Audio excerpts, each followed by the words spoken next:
From the great works of ancient Greece, we have Euclid and his beautiful axiomatic system of geometry. But it was Archimedes who proved to be one of the most ingenious mathematicians of all times. His work laid the foundations for classical mechanics, and his methods are still being used in physics today. Let's have a look. This video comes with a quiz that lets you check how much you remember. Archimedes was born in Syracuse on the island of Sicily, today a part of Italy, but at that time an independent Greek city-state.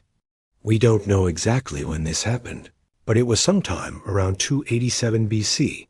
He was a polymath, so he worked on geometry, number theory, algebra, and is considered to be one of the greatest scientists of all times. And yes, he did help to design the defense system of Syracuse against the invading Romans, which earned him the gratitude of the citizens and the curse of posterity. That's because when the Romans eventually captured the city in 212 BC, they killed him. What a pity! In school, you probably learned that matter has mass, and that every object has a certain weight. This is correct. But it is very useful for a scientist, because mass and weight depend on how much of the matter is left on Earth from the stuff that originally made up the object. You could argue that this is just a definition of mass, but then you'd be told to go and define what you mean by mass. And that's why Archimedes came up with a different concept. In his view, matter has volume. The amount of matter in an object is its weight. Today we know that there's more to matter than that, but Archimedes didn't know that. And indeed, he derived the relation between weight and volume for liquids and solids. Let's have a look. Suppose you put an object into a container with water. The water will rise. If the object displaces a volume 5 of water, then the weight of the water that has to go up is the weight of the object. So the weight of the object equals the weight of the water it displaces. In other words, the weight density of the object equals the weight density of the water. In symbols, this means ρ equals m over v. For water, the density is 1 gram per cubic centimeter. So if the object weighs 10 grams and has a volume of 2 cubic centimeters, then its density is 5 grams per cubic centimeter. This is Archimedes' principle from 250 BC.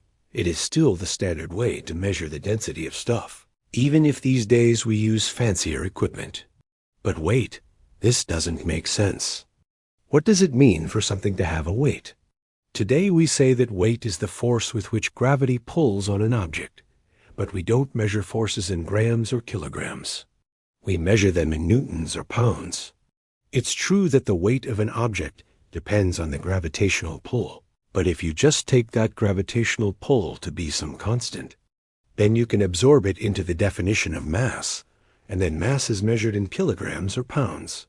So really, Archimedes was defining mass in terms of volume and some constant that later became known as the gravitational constant.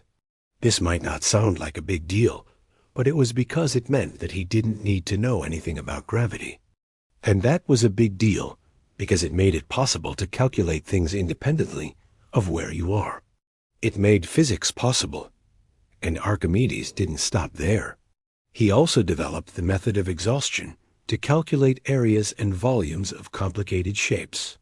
This was the precursor to integral calculus, and it was used, for example, to calculate the area of a circle. Archimedes also proved that pi is irrational, that is not the ratio of two integers. Maybe his most famous achievement is having figured out how to determine whether a given number is prime. This algorithm is still being used, and there's a simple Python script that looks like this. Prime numbers are the building blocks of all natural numbers. Unfortunately, determining whether a number is prime becomes increasingly difficult as the number gets larger. But if you're only looking for prime numbers up to a certain limit, then Archimedes' algorithm is your best friend. There's a good book that covers a lot of Archimedes' ideas and methods. It's a nice introduction into classical mechanics. And after you've read the book, you can test your knowledge with the quiz.